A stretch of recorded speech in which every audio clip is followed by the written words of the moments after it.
Good evening. If you like a bet, you're in the right place because this is the Punter on Sports Tonight.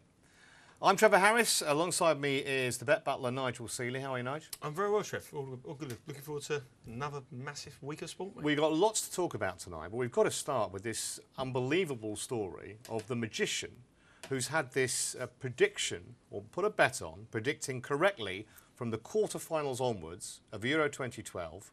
Completely right, including he said that Italy would lose by more than 2 goals to Spain in the final. For a £1 stake, he wins £10,000. They apparently locked the betting slip in a vault at TV headquarters, and this was revealed today on morning television. My natural urge is a cynic, a sceptic. I think it's a trick, but I don't know how he's done it. What do you think? Well, when I read the story, I thought I was the same as you, and then I worked it all out. I thought there must have been many different permutations. What he's done is he's got a computer bot to run a simulation, say, oh, it's 8,000 different probabilities, and we just do £1 on all of them. But when you read about more of the story, he's actually gone down with a film crew, placed the bet, the time of the bet struck on the bet there, the time he did it. I don't know how he's done it. I believe you it's a trick, but one thing I do know is that he'll never be able to bet at bookmaker again. After his account is closed. I think it was our friends at Paddy Power, wasn't he? Put the bet on. I mean, I don't think if he walks in the shop again, then I think the cashiers will run for fear. But I mean, what an achievement! I mean, not only has he's predicted the penalty shootouts. Yes. He's predicted the winners of the penalties. He's predicted that Spain will win by 2 goals. But like I say, I mean, he's had £1. He's donated the money to charity. Yep. He's won the £10,000. He's donated it to charity. I don't know how he's done it, but he's done it. He's picked up the money, but I can predict this very safely without being a trick. You will never be able to get £1 on anything again with any bookmaker. Just out of interest, if you say you go into a bookies and you just put a bet on for whatever and you win, let's say a £5 bet and it's won £2,500, say with some kind of Yankee or whatever, and you go in to collect it, are they obliged to pay you in cash, or would they say, will you take a cheque? How do they do it? I think you can ask for the money in cash, but sometimes bookmakers don't hold that much cash in shops anymore now. So what they'd have to do is have to ring up other shops and get the money for you, pay in cash. But I mean, if you've had a bet like this, you know, a normal guy off the street, it'd be a bookmaker would be absolutely delighted to pay you out. But the fact this guy's a magician and some kind of psychic everyone believes, I think he might struggle to get on again. Having said that, it's not bad publicity for Paddy Powers, is it? No, I mean it's great publicity. I mean that's what everybody thinks. Obviously, they must think it must be some kind of trick and some publicity stuff. But if anybody can find out how he's done it, or anybody knows, get me on next week for something at the Wimbledon Tennis Championships, or we'll wait to the quarterfinals of something else. Yeah, Stephen Frayne, by the way, his real name is also known as Dynamo the Magician. Well, someone else's future we're going to try and predict now, Nigel. Andre Villas Boas, who was officially appointed today as the new Tottenham manager, replacing Harry Redknapp, who was sacked 3 weeks ago. We sat here last night. I think we have different views on Mr. Villas Boas. I think he's going to have a real tough job on his hands. You seem to think that Spurs have made a good appointment. There are all sorts of markets to bet on as well. Yeah, I mean, I just think he went to the Chelsea job probably a little bit too early in his career. I mean, it was a big job. Lots of things are asked for him to go in there and get rid of the players they've got there. We know the backroom mentality there, the dressing room. He didn't get the dressing room. He tried to make things too quickly. He'll go into a job here. I know you said there's a similar kind of that at Tottenham, but I think the players he's got there are coming towards the end of the career. I think the big thing for him is he's got to try to somehow keep Modric. I mean, if he doesn't get Modric, he'll have money to bring in his own players. If he sells Modric, he's got a lot of money to bring in kind of players he wants to do. There's no doubt about it. He's a good young coach. I mean, he's technically very good. I think, you know, we spoke about one particular game, or how Chelsea played against Arsenal before. You know, tactically, he already let down. Well, there's more. There's more. I mean, they were beaten at QPR. They were beaten at West Brom. And he was sacked when they were outside the top 4. Now, for a club like Chelsea, with the money they've spent, to be outside the top 4, I think is a litany of disaster, and this move could be catastrophic for Tottenham. Well, I'm not taking that pessimistic view at all, really. I think that any job you do, if you haven't got the staff on side, it's impossible to do your job. So I believe that the minute he went, Chelsea got what they wanted. They got somebody they thought they could sort of be a little bit more in power over, and then they wanted to play for him. And I think if it doesn't matter what job you do, if you're a professional football manager or you run a betting office or whatever you do, if you've got 4 staff who don't want to work for you, it's very, very hard to keep control of them. I agree with you. And as I said to you last night, there'll be the likes of Defoe, Scott Parker's another one, Asua Koto. I can't see suddenly going to start getting on like a house on fire with all these players. Because players talk. We know they do. We know the Chelsea lads would have spoken to the Spurs boys. I don't imagine it would have been too positive what they said about AVB. I mean, he signed a 3-year deal there's a market actually on how long his tenure will last at White Hart Lane. I mean, do you think he's got a potential to last the full term? Because I don't. Flash Gordon Watson was tweeting me last night saying that he fancied Liverpool to finish above Tottenham and he fancied Tottenham to have a bad season. But I think it's a bigger risk for Liverpool to take Brendan Rodgers than Tottenham to take AVB. Okay, so looking at those, to me, that 11-2 really stood out. Basically, if you take that 11-2, he could get sacked or resign, I guess. One of these mutual nonsense things. Any time next season, you'll get paid out on that. Well, I personally think the pricing up of it is exactly how I would price it up. I'd make the favourite long job. I think he's in for the long haul. He's a young manager. He's a well sought after manager. And I think that he'll stay for a long time. I'm totally disagreeing with this market. I'm going for a long stay here. AVB, I think will do a good job. I mean, he's what Levy wants. Is what Tottenham play. They want to play in some style of football. I don't think he'll change the style of football they play. I think look at his Chelsea record. The amount of goals he conceded and scored is perfect for Tottenham, really. And I think it's more a case of what he can do with the players like Bale, the taste he can do with Modric. Now, Modric's the key. If you can keep Modric, he's done a great job there. I'm more inclined to think they'll get Modric go and give him a lot of money to spend. And I could see some other names come. I think Dembele for Fulham could go there, and I think he can get his own team and do really, really well. And then he can get rid of the players who may rock the camp, unlike he could do at Chelsea. I think he'll have free range here, and I think he'll be here for a long time. The only thing I'd say about that is if you look at the Premier League, OK, you take out Ferguson, you take out Wenger, who've been at their clubs for an eternity. But most managers, I don't know what the average stay of a Premier League manager is at one club, but it certainly ain't as long as 3 years. I mean, I think that's a long time. And Spurs is one of those clubs. They have had a fairly rapid turnover of managers in the last 10 or 15 years. Yeah, but they've got to look at what the goals is. If the goals you're going to be in the Champions League, it could be quite difficult to do that because I think the other teams have got stronger. Obviously, Liverpool and Newcastle have got strong in that position. If it is to sort of win a cup and get in the top 6 where Tottenham are, then I think he can achieve that easy because the other teams, I think, in the Premier League are a lot weaker this year. I think it's a very, very weak Premier League. So I think the gap between the top and the bottom is widening. And it's really what their aspirations of the Tottenham board are. And I cannot see Tottenham being outside the top 6. And I think in cup competition, they're always a threat. Well, that's true. Let's have a look, talking about top 4 and top 6. Let's have a look there are some odds on the top 4 finish. That's the magic place, isn't it, for the last Champions League slot, apart from last season, obviously, due to circumstances beyond Tottenham's control. I'm with you. I really struggle to see Spurs finishing in the top 4. I think the United clubs, I think you'd say, are nailed on, as those odds suggest. I mean, looking at that market, they've pretty much just said, look, the 4 clubs that will finish top 4 will be the 4 that are on that screen. I've put down in my notes that I think it will be normal service resumed with the top 4 there, finishing the top 4. I don't see Liverpool or Tottenham making any effort at all. I think they make an effort, but I don't think they'll threaten them at all. I think the gap between the top 4 will be as big as ever. I think they're going to be very, very strong this year. I mean, Spurs, for most of last season, were in command of a top 4 place. Only blew it right at the end, didn't they? I mean, it all depends on Modric. He's the key thing for Tottenham. If they can keep hold of Modric, and if they go him to Chelsea or they go abroad, then the quality of players coming in is not going to be as strong. But I think Arsenal, obviously, we've seen them spending money for the first time in ages. We will wait to see what Manchester City and Manchester United do. We know Manchester City will go out and spend millions, which is when they do it. Chelsea have already started to dip their toe in.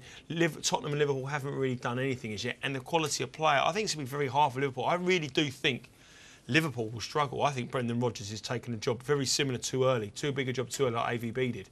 And I think they could struggle. So I could see other teams pressing into this top 6. I think Tottenham and Liverpool maybe finishing about 5th or 6th, but I think other teams could actually kick on. I think Everton will have a good season. It's interesting that Newcastle, I mean, obviously you'd expect them to be a bigger price, I suppose, than Spurs and Liverpool, even though they finished above Liverpool last season.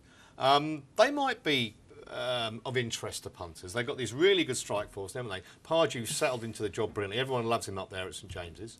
I mean, there's Demba Ba's been linked with a couple of clubs. There's rumours around that he might not be. Cissé's committed a little bit, but I can't see him starting off the campaign like he did last year. I mean, when players come in towards the end of the season, Cissé and Pobremiak for Fulham, no one really knew much about them. And for the first 6 or 7 games, they took them by surprise, and they scored goals. Once quality defenders suss you out a little bit, I think it's going to be a very, very tough second season then. Pobremiak's gone, of course, to Reading, hasn't he? And he might be a decent signing for them. Let's have a look at top London club, because we know Arsenal are going to be second favourites, Chelsea are going to be favourites. We'll see exactly where Chelsea figure in this market. I think most people would probably expect Chelsea to finish above Arsenal. Although, of course, they didn't last season. They were well below Arsenal. Spurs were below Arsenal in the end, even though they should have been above them, really. They threw it away at the death. So it's a question of how much did we learn from last season, and how much have things changed with the shifting manager at Spurs? How much is that going to affect them? As you say, Arsenal spending money. Chelsea, with the vibrancy of a European Cup win, it's fascinating. I think the last. Well, I think Chelsea's too short, 8 to 11. I personally think. I mean, there will be the ones that the punters get latched on, the big hitters especially. Yeah. I think Hazard will take a lot of time to accustom to the Premier League. I think he's a very skillful player. He's very slight in frame, and I don't think he's going to be a revelation straight away. I think it's going to take him a bit of time. And Arsenal, I think at 9 to 4 are a decent bet here. I think Arsenal will be a lot better this season. I think the problem last year, they didn't start off very well. I think they'll start off well here. They're spending money. Out of the two of them, I think Arsenal will be the bet for me at 9 to 4. Tottenham at 4 to 1. You know, I just don't think. If they couldn't beat Arsenal last season, they're never going to beat Arsenal. So I think 9. But I do think Fulham will have a very, very good season. I've got a very. Why do you say that? I think they've got an excellent manager in Martignol. I think Clint Dempsey will stay. I think Dembele next season will be potentially one of the best players in the Premier League. I think he's absolute different class if they can keep hold of him. I think they've got rid of Johnson. They've got a lot of really older players. They play a very good, attractive football, and I think at a big price they could break into the top 6. I think they finished the 7th or 8th last. Was it 8th or 9th last season? Around that, so they were in the 7th or 8th. Around that sort of mark. And I think it's a big price. It's just the away form with Fulham, isn't it? That's the issue. They turned it around a little bit towards the end. I think they went to Liverpool and won. I know everybody went to Liverpool and won last season, but even Arsenal did. Yeah, exactly. I think Fulham at a big price could break into the top 6. That would be they'd be the team on the spread betting. Yeah. On their Premier League points. Maybe by the points. I will definitely be over Fulham next year. Yeah, okay, interesting. Alrighty, that'll do it for part 1. But when we come back, we'll be talking tennis because our boy Andy is still in it. See you in a moment.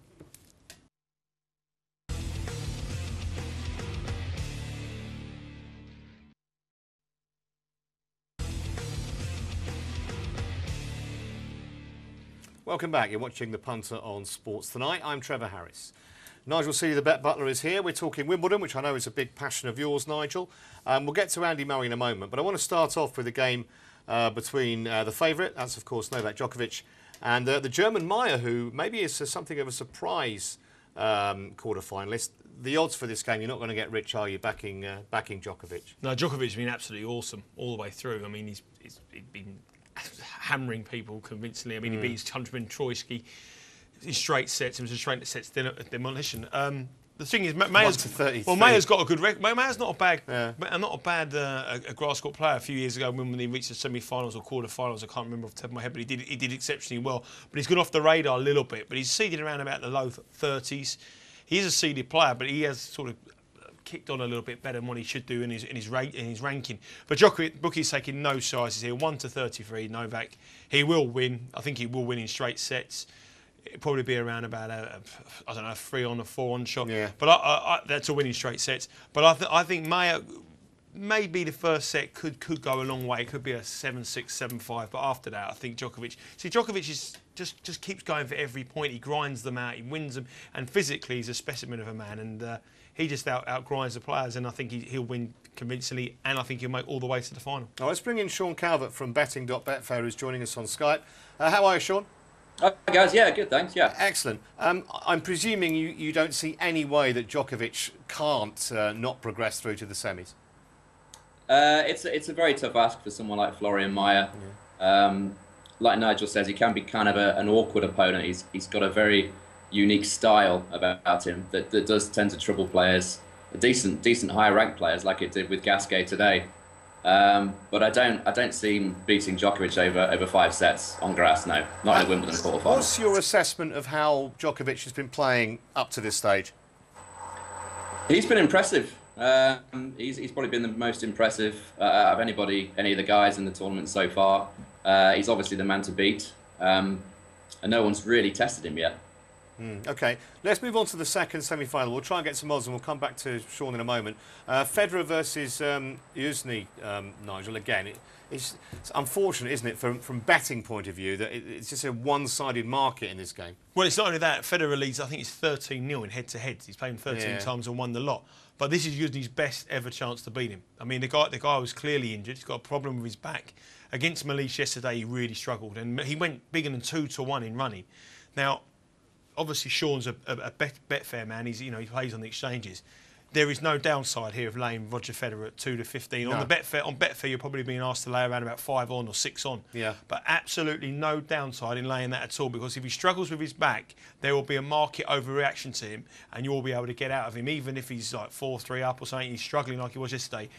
There is no downside in laying Federer here. I think Federer will have enough guns to get through, but I do not believe he will trade 1-5, 1-7, 1-10. I think at 1-5 you'll be able to get out of a profit, and I think he may even hit around about even money mark if he shows the form of he did yesterday. Yeah, and just to reiterate, if you're new to betting, you're not quite understanding laying. Effectively, you're playing the bookmaker. So because Federer is so short, your liability is very, very minimal. And at some point in the game, there's every likelihood if Federer starts badly, you can actually turn a profit, even if Federer goes on to win the game. Just one other thing as well, obviously, if you're new to betting as well, be very careful some of the rules of the bookmakers here, because some of them, if a player gets injured, they pay out, and retires, they pay out. Some of them will void the bet.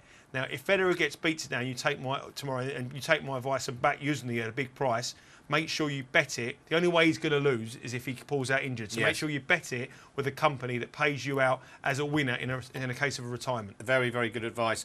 He hasn't quite looked himself, Sean, has he, Federer, in this tournament so far? He hasn't. It's kind of similar to the French Open. He sort of sneaked through 3-1, 3-1 in a lot of his matches, and it's been the same so far. He looked completely out of sorts against Xavier Malisse in the last round. Obviously, he had that back problem. Usually it's a great matchup for Federer, as has been highlighted already with the 13-0 match record. But yeah, I fancy usually just to take a set. Maybe there might be a bit of play in the set betting 3-1 Federer, something like that. No, well, that would certainly be a price. I mean, from what we've seen so far, Djokovic and Federer, of course, in the same half of the draw. If they do both win tomorrow, as the market suggests they will, you'd really have to fancy Djokovic strongly in the semi-final, wouldn't you? You would, yeah. Djokovic has had the upper hand over Federer the last few times they've played. I think he's won, off the top of my head, he's won the last sort of 4 or 5 at least against Federer, and yeah, I would back him in that particular eventuality. Yeah. All right, I'll come back to it in a moment, Sean. We're going to talk about the big game tomorrow from an Englishman's point of view, at least, because Andy Murray has made the quarter. I think it's the 5th successive Wimbledon he's made at least the quarterfinals. He won today, was really impressive, polishing off Cilic, and he now plays David Ferrer, who of course beat him in the French Open about a month ago, but that was of course on clay. There are the prices. Murray's a big favourite. Now this potentially I think is the best of the quarterfinals. Ferrer 2-1, Murray 8-15. Nigel, are you surprised Murray's that short or not? I'm not surprised at the prices because it's his tournament. We know the Punter like Murray. He will be a big loser in the outright book. Ferrer is a perfect player for bookmakers. No one will back him. He just goes under the radar, but he's a top quality player. You talk about Murray's win today. Murray was very impressive, but Cilic did come on the back of a 17-15 epic the game before, so he wasn't really at full physical specimen of what he was like when he won at Queen's. Ferrer's result today, a straight sets demolition against Del Potro, thrashed him, didn't he? Was the performance for me of the championship. This is a real match. I tell you what, they also played, I think Sean will correct me on this, but I remember them playing, I think it was the Australian Open, I think, or maybe the US Open, and Murray just squeaked through in 5 sets, but Ferrer had him on the ropes there on Murray's favourite service. And the way, this is a battle about returning serve, both of them big, massive, great returners of the serve. This will be a long one. For me, I think Murray may edge it, but it's a definite over on the total game. So I can see this going 5 sets. Yeah, I was going to say, Sean, I don't want to be accused of being unpatriotic, but to me that 2-1 about Ferrer looks a little bit tasty. Yeah, well, anyone that's ever read any of my tweets will know there's no patriotism and friends better. But yeah, you're right. Ferrer is definitely the value. I was just going to say actually before Nigel said that the overs on this one looks a pretty much a certain thing. Murray was impressive against Cilic, yes, but Cilic he gave far too many unforced errors up. you're not going to get that from the racket of David Ferrer. It's going to be a completely different game to the one we've seen today and yesterday. I fancy this could be sort of 4 or 5 sets. It's a really tough one to call, and I wouldn't be backing Murray at the prices that we currently see, certainly. And I can't believe, after the furore we've had over the last 24 hours, that Murray will not be put on centre court tomorrow. He's got to be on centre, hasn't he? We can't have the rain ruining this. You would think he'd be on centre, yeah. But I mean, Murray said himself, there's no divine right for him to be on centre court just because he happens to be British. I would suspect that they will probably put him on centre, yeah. Okay. Where are you, Nigel, in terms of the outright market? Are you, because I think at the start you were with the favourite. You were with Djokovic, weren't you, initially? Yeah, I mean, all the way through, I fancied Djokovic. It was 13-8. I thought he just has the easiest passage to the draw. Now, the fact that Federer is injured makes him very short. At the prices now to win it, sort of like 8-13, something like that, he's no value whatsoever. The two people who have been backed massively with us by tennis shrewdies would be Tsonga, which I know Sean actually tipped up Tsonga on his blog at the start of the tournament, around about 45. And also Kohlschreiber, we saw a big order, someone had £400 each one on him at 150 to 1, just because it's to tie over. And what they're saying is they're saying that Murray, even though he's the player that the punters like, the British public like, the punters don't really fancy him in the latter stage of his competition. No. Okay, well, he's 5 to 1 second favourite. Interesting that Murray's a shorter price than Federer, which doesn't happen too often. Djokovic 8 to 13, and Tsonga is now down to 11 to 1. That's a bet, Tsonga. That's a bet. I think Tsonga's a bet, and I think Kohlschreiber's a bet, because I would back the two of them on the hope that Murray gets beat. I mean, you haven't got a price up there for David Ferrer, is there? So I didn't see a sandwich between the two. But I think Tsonga and Kohlschreiber could be a bet, because I don't think Murray's. I don't think Murray's the manual. I wouldn't be backing him at 5 to 1. I think he's the shortest. I think he's the one that's making the book a little bit lopsided, because I don't think he's any price at 5s. What was it about Tsonga, Sean, that sort of drew you to him at a big price? Why did you think he'd go so well? Well, essentially it was the draw. As soon as I saw that draw, basically what I thought we had was Tsonga's got to beat Nadal, and if he does that, he's got a fantastic chance. As it happens, he didn't even need to do that. Yeah. And he's got a puncher's chance against Murray. So he was, 43, 44 at the start. I thought that was tremendous value. And it's slightly lucky in the sense that Rosol got rid of Nadal early on. But yes, it worked out that way. Okay, interesting. As far as the women's concern, Nigel, have you changed? Well, nothing's really changed my mind. Yesterday I think Serena Williams, what she's done today, she's beaten Kvitova. She's through to the semi-final. She looked awesome today. I've always said get to the second part of the week, she's the value. And I think Kerber, who's been the star of the competition, the one who you take out, she's probably the one that the British public's not so familiar about. They'll know about her now, but she's been consistent all the way through the season. And I think Radwanska will go through. So I think Serena Williams will be in the final, and I think Kerber may just get there against it. So I think it'll be Kerber and Serena Williams for me in the final. Okay. I want to sort of slightly change tack here, because obviously the London Olympics are looming, less than 3 weeks away. Tennis, as we know, is right back in the Olympics, has been for a few years. Now, though, I want to show you the prices for the men's singles at Wimbledon. It's really interesting because, yes, obviously the big four are 1, 2, 3, 4. 7 to 4 Djokovic, 3 to 1 Nadal, 11 to 2 Federer, 9 to 1 Murray. I kind of wonder how important the Olympics are to these guys. Now, I know Rafa Nadal won it last time in Beijing, but there were some unusual winners previously. Yeah, the three I can remember is Mark Rossi, Switzerland, Miroslav Mashir, I think, and I think Marcelo Rios won it. It was #1 in the world. He was not the greatest of players, but I mean, I don't think if Federer's not fit, he won't play. No. And I think you've got to look at what you've got the price up now in the draw. I think there'll be a lot of people in the top 32 who don't play, and probably not as they won't be trying as much as they would be in a Wimbledon campaign. I mean, and that is why Djokovic is slightly bigger than they are at Wimbledon. I think you'll get. I think Nadal come back, be rested up for the tournament. He'll be very hungry to defend his Olympic title. He could be a person I think could be serious, take it seriously. I think Murray will obviously be very keen to win on his home turf, but I wouldn't be surprised if Federer doesn't play in it. Even though he wants to be there, he'd be the flag bearer of Switzerland and maybe the main man. I think fitness and the biggest, most important thing in these guys is the US Open after that. So I think you can maybe get a shot winner, or if not, I think Nadal being quite fresh, I think he could be in a bet. When you weigh up who to tip for the Olympics, Sean, I mean, do you analyse it differently than if you were analysing a Grand Slam event? Because it's kind of a one-off thing, and I would imagine that most players would rather win a Grand Slam than win an Olympic gold, or am I wrong with that? Yeah, absolutely. Like Nigel said, there's been some strange winners of this. The one I always remember is Nicolas Massou. Yes. I think he won it in 2004. It's obviously a best of three set competition up until the final, so that's going to be that gives you more likelihood of shocks.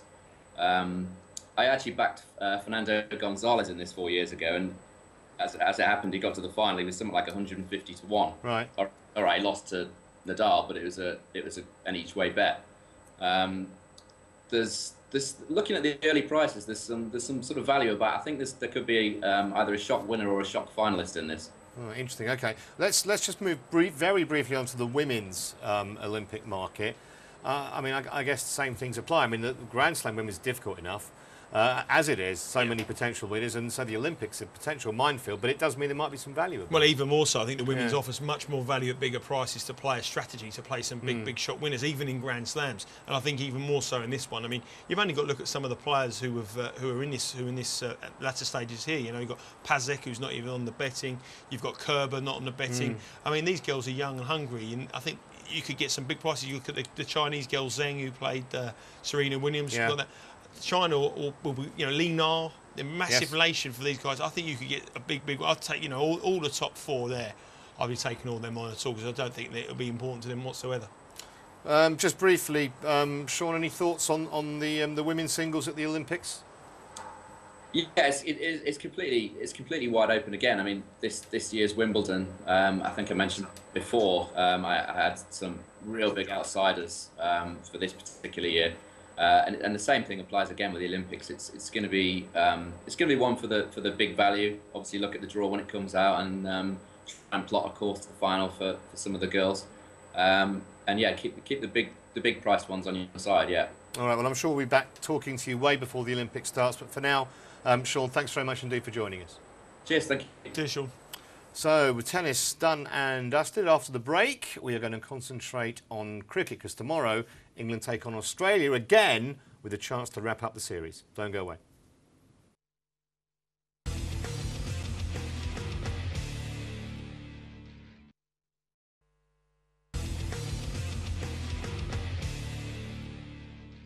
Welcome back. You're watching the Punter on Sports Tonight.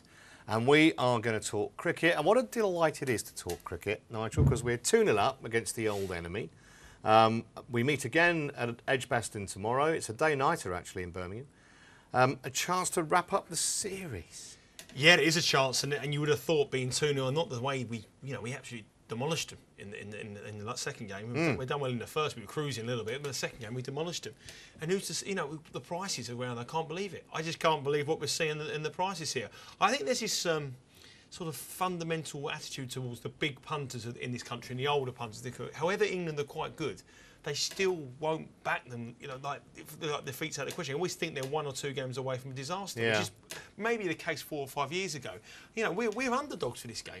Which, what you've seen in the last 2 games, how on earth can we be underdogs for the game? It just doesn't make any sense. I don't get that. 10-11 Australia and even money England. That I just don't get that at all. Well, I think there's a very much of a shrewd amount of element of people out there who realise England are very good at making lots of money out of it by backing them on these ricks here. But there also is an older guard who have lost so much money on the England cricket team in the past, they just refuse to back them. And I think the times are changing, and I can't believe the price of it. Especially if you watch the second game, how on earth could you make England underdogs for this game? Ridiculous. Well, maybe our next guest could give us a clue. It's Ed Hawkins from betting.betfair. Ed, thanks for joining us. Can you see any possible logical reason why there's suddenly been a bit of a punt on the Aussies when they've been mullered in the last couple of games? No, I can't actually. I've been trying to work out all morning, and I've been scratching my head, and I've had hair falling out. So, no, I can't understand it really. Perhaps it might be due to the fact that Australia are the top-ranked one-day side in the world. But I wrote my preview piece this morning, and I was amazed to see the prices as they were. And you have to say that England are a terrific bet to win at Edgbaston tomorrow. Yeah, I mean, you say that they're the #1 team, and of course they are, but they may not be for much longer, because if we do manage to whitewash them, we'll take over from them, won't we, at the top of the tree, which will mean that we're officially the best in the world at all forms of the game. Yeah, I mean, that's almost as odd as well. I think rankings which are done by the ICC should be really ignored, because home form is so important. Yeah. I mean, England have not been beaten at home for 7 consecutive one-day series now, and I think if they win at Edgbaston tomorrow, it's 9 victories on the bounce at home. But then if you look at their record in perhaps Sri Lanka, India, and Abu Dhabi and Dubai, like they did at the start of the year against Pakistan, when they couldn't win a game. So it's all to do with home form, really. Yeah, Ed, hi, it's Nigel. How are you, mate? Yeah, good, Nigel. How are you? Yeah, very well today. Just a quick thing here. I mean, I know a lot of people like myself are a little bit older than some of these young guys coming in. We remember the days when England were terrible at cricket. But I'm a massive believer there's still some people out there who will just back against them, even though they're losing their money, because they've had so much money in the past by doing that, but they can't get away from a strategy. And I think there's always sentiment, especially Australia. I think sports like cricket, the big punters, you just see it on television, just want to have a bet and don't look into the details of it. Just still think of this Australia as what they may have been 3 or 4 years ago. So I personally think that, I agree with you, I think they're an absolute cracking bet. Yeah, I wonder if it's sort of a throwback to the bad old days of English cricket, really. And there was definitely a period for punters when they almost forgot perhaps that McGrath and Warne were no longer playing. Yes. Yeah. There was definitely a hangover from that. But I mean, this really is astonishing, because after 2 games you would think that they'd come to terms with it, that England are a better side, and England do have this great record at home. Yeah, but they were also backed, though, heavily before the second match as well. And they were also backed, Australia were also backed in the first match. And these are punters who have got their fingers burnt. Not only, it's good, but they've already got their money back, they've done their money twice.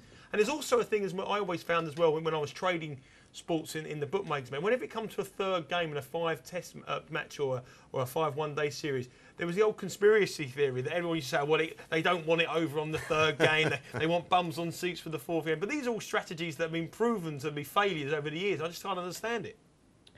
Yeah, I mean, I perhaps thought it might have had something to do with the fact that James Anderson, is unlikely to play, and obviously they've lost Jade Dernbach as well. But historically, losing players of that ilk, that doesn't make a difference to the price, really. But either does it. So I just can't put my finger on it. Well, it's good. It's good for the punters, obviously, that England are a price. Let's have a look at the top bat market, because I mean, certainly as far as the English batsman is concerned, very, very consistent performances so far from England with the bat. Owen Morgan was excellent in the first game. Bopara and Bell in the second. Just looking at the prices, 72 about Bell, joint favourite with Alistair Cook, who of course he'll open the batting with. 4-1 Trott, 11-2 Bopara, who played really well at the Oval. Morgan at 6s, who was great at Lords, and then Bairstow and Kieswetter. It's kind of difficult, I guess, Ed, to sort of pick out one from the top 5 or 6, because they're pretty much all in form. Yeah, it is tricky, actually, and you have to take a little bit of a punt, really, and try to look into the crystal ball and work out what the pitch is going to do. I think there's a chance that it could be difficult to bat against a new ball. It might seam and swing around a bit because the conditions aren't going to be great for batting. It's going to be a bit overcast and there's rain around, so it won't be very pleasant.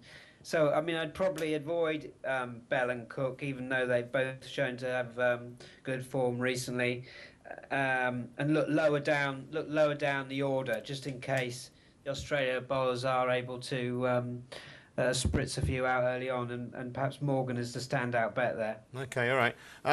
We can have a look at the same market as far as the Australians are concerned. The batting hasn't really fired yet. We know they've got some very talented players in their ranks. Watson, obviously, Warner, who can score really quickly, although he hasn't really shown us that. So I'm a bit disappointed in David Warner, Ed. I was hoping to see fireworks from him, and in neither game has he really showed the kind of characteristics that he's famous for back home? Yeah, if he was going to score some runs, it was going to be at the Oval and at the Lords, which are both good batting wickets. But at the Oval, he just didn't seem to be able to time the ball. He looked out of sorts. So, I mean, he's one to write off, I think, for tomorrow's game. We can probably say the same about Watson as well, just in case it does nip around a bit. Peter Forrest and George Bailey, I wouldn't touch them with your money, and I suspect you might have a bit more than me. So, I mean, I think Michael Clarke's a good bet because he's obviously knows the ground. He's played there before, and he's got a good solid technique, which will be tested, I think, in these conditions tomorrow. And if you don't fancy Clarke, you could have a bit of a saver on David Hussey, I think. I mean, the Australia market is a lot easier to pick, I think, than England. So those two look like they've got good, solid chances. All right, let's have a look at the bowling market, starting with England. You mentioned James Anderson was out. Of course, he was out for the second one as well. There's no Dernbach who's got a side strain, but he wouldn't have played anyway because it's actually Tom Maynard's funeral tomorrow. Here are the prices. Anderson, forget him, he's not playing. Finn 7-2, Broad 7-2, Bresnan 7-2, and Swan 4-1. So I guess you pays your money and takes your choice, Ed, with that market. Yeah, I mean, Swan, if it is damp, he's not going to be able to grip the ball great. So no thanks to him. I just think Stephen Finn's underrated. I know that's perhaps difficult to come to terms with, given that they're all takes your choice. But he's got the best strike rate of any England bowler over the last 12 months, and he's taken more wickets than any of them as well. So in time, I think people will realise that Finn's a bit of a class act. So 7-2 might not be around for much longer. So I'd take that. Okay, Stephen Finn, the selection, I tell you what, the run-out he effected at the Oval was absolutely magnificent, one of the best I've seen for a long time. If you didn't see it, you can Google it, I'm sure. Australia top bowler is the next market we're going to look at. Let's check out the prices here. Brett Lee, who's just such a spirited performer. 7-2 he is. Pattinson's the same price. Clint Mackay 15-4. It's 4-1 bar, including Mitchell Johnson. Very competitive market. Yeah, isn't it? And the spinner Xavier Doherty. Mitchell Johnson's always an interesting one, isn't he? Because he served up a whole load of tripe at times on Sunday. No balls, which of course in one-day cricket, free hits, a disaster. But there were just a few quite decent deliveries in there. So he's given the selectors a bit of a dilemma, especially with the injuries they've got to Cummins. Yeah, he's a rhythm bowler really. He needs game time, and also he doesn't need, when he does start, he doesn't need to kick off with no balls and getting hit all around the park, because as much as he is a rhythm bowler, he's a confidence bowler, and I think that would have taken a bit of a dent. You know, last time he was in England, he suffered greatly from a lack of confidence, and you can just sort of see a bit of a deja vu for him. So. I mean, I think Brett Lee is extraordinary the way he keeps going, and I mean, he's been written off so many times, and he's supposed to have been retiring so many times. The injuries he's had is quite extraordinary, and for him to be going so strong at his age and still bowling damn quick as well, is terrific, and he's a real showman. And tomorrow might be a decent day for him actually, because he'll get a bit of nip off the pitch. Bit of seam movement, and he'll be tricky, I think, to face. Okay, just one final price to throw at you, Ed. 5-1 about a 5-0 England whitewash. Any interest there? I don't think that's for me, really. No, I don't think that's big enough. I think over a 5-match series, you know, Australia are good enough to win at least one game. And I think perhaps with weather around as it is at the moment, we might get a sort of a 20-over thrash and bash, and in those sort of circumstances, form and history kind of go out the window a bit. And you know, as we always sort of say, it's far easier for a team who's rated underdogs in a market or considered a worse team to cause an upset, because it's easier to score at 5 runs and over for 20 overs than it is, say, 30 or 40. So I don't think England will win it 5-0 and make it to top spot. Brilliant. Ed, listen, thank you very much for your input tonight, and I'm sure we'll be speaking to you before the unofficial World Test Championship of Cricket when England play South Africa in a few weeks' time. That was Ed Hawkins joining us live on the telephone. That's it for part 3. Coming up afterwards, all sorts of sports for you. You've got some motor racing, you've got some golf and Olympics. Stay with us.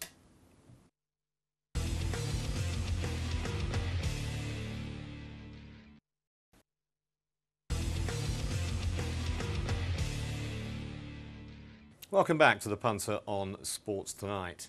Time to talk Formula 1, and there's a man sitting opposite me with a sneaky little grin starting to appear, because you tipped up Alonso at 25-1 at the start, and he's proudly sitting on top of the standings. Long, long way to go yet, mate. Yeah. I think it was about 2 weeks ago I'll be sitting with a big grin on my face. I mean, this Grand Prix season, anything can happen. I mean, we've seen some shock winners. We've seen how competitive it is. Different drivers seems to win every race, virtually. Definitely. But I mean, there was a couple of signs last week that Alonso had a bit of a luck, but I don't think he had it all in his own way. I mean, he won the race, but it was handed to him on a plate, really.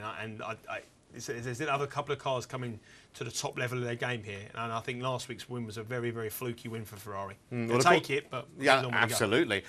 British Grand Prix this weekend at Silverstone, always a magnificent occasion. 100,000 plus will be there.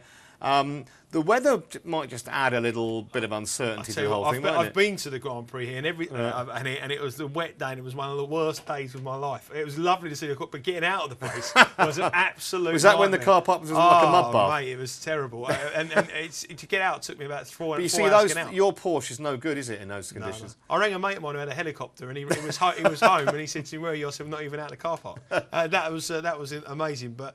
I mean, this is a real competitive race. I mean, you talk about sport betting, we talk about betting and how competitive it is and makes it interesting for punters. Formula 1 racing has really stepped up this year. Yeah. I mean, it's suddenly the money being generated on Formula 1 racing, on the figures in the year, bookmakers will see that sport growing and growing and growing. And that's for 2 reasons. One of them is they've got British people in with a realistic chance of winning it every week, which means that public bet on it. And number 2 is it's the most competitive. And at the moment, there is no sport around more competitive than Formula 1. Well, let's have a look at the market then for the British Grand Prix, because that'll probably tell us how competitive it is. 3-1 field. Well, it says it all, doesn't it? Vettel's a narrow favourite from Hamilton. There's Alonso 11-2, and 12-1 the likes of Webber and Grosjean. So. Again, they don't know, do they? No, they don't. I mean, you've got to wait and see even the practice though. This course is obviously it's not a great track where you lead. If you lead, you don't necessarily win the race. I mean, it's last year we had Mark Webber was in the lead. He finished 3rd. I mean, the race was won by Alonso 11-2. I don't fancy Alonso here. I thought last week Red Bull looked strong. And apart from the failure of the car and the safety car, it was 25 seconds clear at the safety car. It was 101, 101 on Betfair. It was 100-1 on to win the race, and obviously disaster struck. And then the race was won by Alonso. I think you'll see a big race from Vettel. He's the class driver. He's the man, and he should have won last week. And I think at 3-1, you want to be snapping up now. I think he'll do well. Well, it's always a great event, and of course it's on Sunday at Silverstone. I want to move to golf because we're only a few weeks away from the British Open. And it's fascinating the way that Tiger Woods dominates these markets. And how long is it since he won a major? A fair while. You'll know better than me. I mean, a long time. But I mean, he does get back for them, doesn't he? I mean, in last week he won the AT&T. Back to his best. It wasn't when he was on last week. I watched it. I'm not an expert on golf at all, but what I like is watching sports stars when they're in trouble and see how they react.